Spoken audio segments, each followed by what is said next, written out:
Kwa majina naitwa Bill Odhiambo. Mimi ni area MCA wa Kobura na tuko hapa leo kwa program ya kupeleka wanafunzi wetu kutoka Kobura kwa TVET.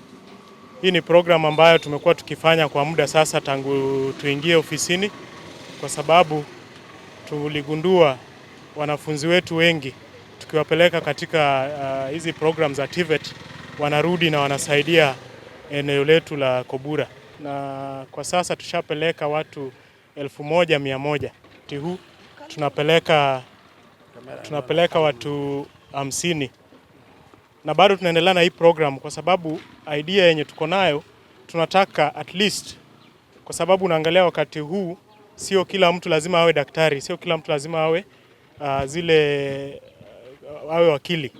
By the moment wameenda TVET na wamekuja na certificate zao, sasa wanaweza hata anza biashara zao wenyewe.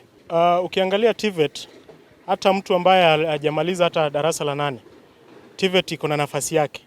Yule ambaye amemaliza form 4, TVET iko na nafasi yake, kwa sababu tuliingia tukapata watu wengi hawakuwa wameenda TVET.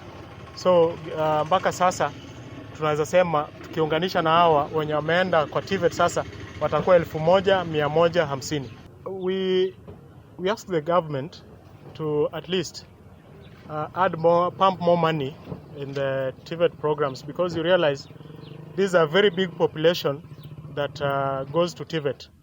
So if the government pumps a lot of money, at least we'll get to have a big number from our wards from Kenya going to TVET, so that the TVET institutions can also run well.